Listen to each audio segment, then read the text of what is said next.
Bodoland Got Talent Season 2 बादायलायनायाव गरेसरनि भला बाथाबारि गामिनि बिष्णु बसुमतारिया जोबथा बादायलायनायाव सौहैनो हाबाय। रायजो राजानि मदद मोननो हास्थायदों बादायगिरि बिष्णु बसुमतारि बिथाङा। Bodoland Got Talent Season 2 2023 नि जोबथा बादायलायनाय देरहासार जानो थाखाय रायजो राजाखौ भट होनानै देरहासार खालामनो थाखाय गुरैयै खावलायहरदों। बाक्सानि गरेसर हालामनि सिङाव थानाय भला बाथाबारि निधुवा गामिनि बिष्णु बसुमतारिया गोलाव समनिफ्राय मेथाइ खनबोगासिनो दंमोन आरो बिथाङा गावनि जिउ खुंनायनि थाखाय गोलाव सम गंसे साहा गला होनानै गावनि नखरखौ दैदेनबोगासिनो दंमोन। बेनि उनाव तामुलपुर हालामनि सिङाव थानाय सुक्लाय बड'लेण्ड गट टेलेन्ट सेसन 2 नि गिबि बादायलायनायाव बिथाङा बाहागो लायो। बेनि उनाव जोबथा बादायलायनायसिम सौहैनो हायो। दायो जोबथा बादायलायनायाव सेथि मासि आवग्रिनो थाखाय गोबां भटनि गोनांथि जानानै फैदों। बेनि थाखाय बिष्णु बसुमतारिया गासै बर' रायजो राजाया भट होनानै मदद खालामनो थाखाय गुरैयै खावलायहरदों।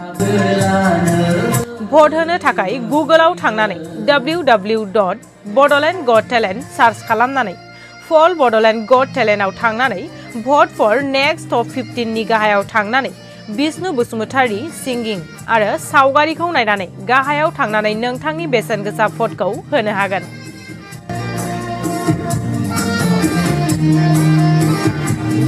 खुलुमबाय, आंनि मुङा मुस्रि बिष्णु बसुमतारि। आङो सुक्लाय सेरफां ओनसोलनि भला बाथाबारि गामिनि। गिबियावनो आङो गासिबो बर' रायजो राजा नोंथांमोननिसिम आंनि गोसो गोरबोनिफ्राय अननाय आरो सिबिनाय आरो खुलुमनायखौ बावहरग्रोबाय। बे समाव आङो बड'लेण्ड गट टेलेन्ट रियेलिटि श'आव फाइनालिसिम सहैनो हादों। ओंखायनो देरहासार जानो थाखाय गासिबो बर' रायजो राजानिफ्राय अननाय आरो सिबिनाय लुबैनानै दायो बे समाव आङो देरहानो थाखाय गासैबो बर' रायजो राजाफोरनिफ्राय भटनि गोनांथि जाना फैदों। ओंखायनो आंखौ देरहासार खालामनो थाखाय गासैबो बर' रायजो राजाफ्रा अननानै आंखौ देरहासार खालामनो थाखाय भट होयो जेन। भट होनो थाखाय जोंनि बड'लेण्ड गट टेलेन्टनि अफिसियेल वेबसाइटआव थांनानै भट होबानो जागोन। सिंगिङाव दङ, मेथाइ खननायाव फाइनालि जाना दङ बर्थमानाव।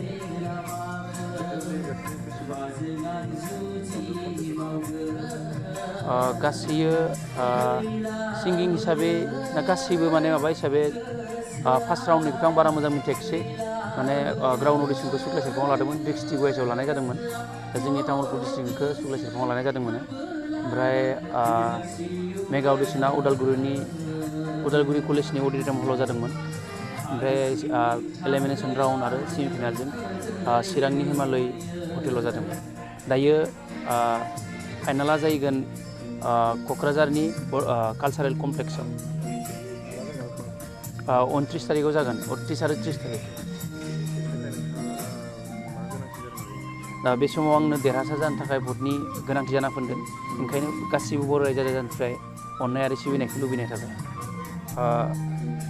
गुगोलाव थांनानै बड'लेण्ड गट टेलेन्ट सार्च खालामबानो भट होनायनि मोनसे लिंक फैगोन, बेयाव पलाव क्लिक खालामबा जोङो 20 जन कन्टेस्टेन्ट दङ। बे 20 जननि आंबो दंफायो। आंनि मुङा बिष्णु बसुमतारिनि बे फट'आव क्लिक खालामबानो गाहायाव भट होनना लिरनाय ओंखारगोन। बेयाव भट होबानो थुना होयोबानो भट होनाय जागोन।